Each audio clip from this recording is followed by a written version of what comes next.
Donc pour revenir à l'idée que c'est le Soleil qui tourne autour de la Terre, il faut savoir que cette question de géocentrisme et d'héliocentrisme, c'est en réalité une question qui est relative.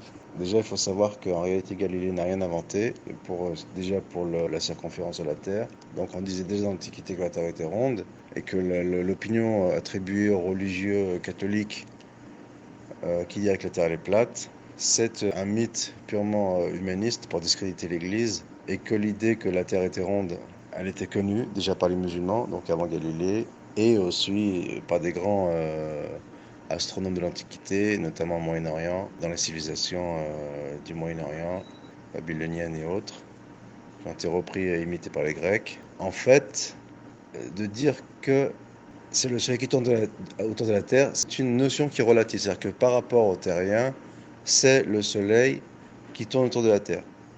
Et c'est de cette façon que les textes, ils appréhendent la relation entre le Soleil et la Terre, c'est-à-dire du point de vue de l'homme. Donc c'est en fonction de la compréhension, de l'entendement de l'être humain. Mais il est possible de prouver par les calculs ou par l'observation, c'est-à-dire qu'avec des outils modernes, en tout cas modernes par rapport à l'Antiquité ou l'époque médiévale, il est éventuellement possible de démontrer que c'est la Terre qui tourne autour du Soleil. Et en fait, le fait de dire que c'est la Terre qui tourne autour du Soleil, ça ne s'oppose pas avec les textes qui laissent à penser que c'est le Soleil qui tourne autour de la Terre, étant donné que ce constat, c'est un constat qui est relatif. C'est-à-dire que c'est du point de vue de celui qui en a les outils, du point de vue de celui qui a cette compréhension, il lui est possible de déterminer que c'est la Terre qui tourne autour du Soleil.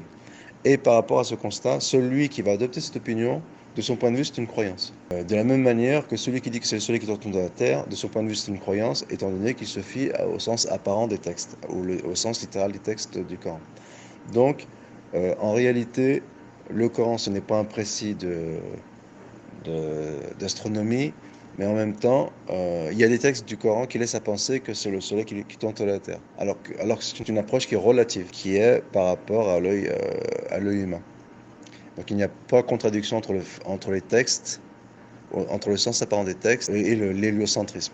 Ça, c'est une première chose. Donc, quand les gens disent qu'il est prouvé scientifiquement que c'est le Soleil qui tourne autour de la Terre, du point de vue de la grande majorité des gens, du commun des mortels, c'est une croyance. Donc, étant donné qu'ils n'ont pas les moyens scientifiques de le démontrer. En tout cas pour la plupart des gens. Il est donc, par rapport à cela, impertinent de s'insurger contre ceux qui s'en tiennent au sens apparent du Coran, laissant à penser de façon relative que c'est le Soleil qui tourne autour de la Terre. Pour revenir à l'opinion de Charles Fawzan, et de toute façon c'est une opinion qui est imputée à Cheikh Ben Baz, qui l'explique noir sur blanc, il n'a rien contre l'idée que c'est le Soleil qui tourne autour de la Terre.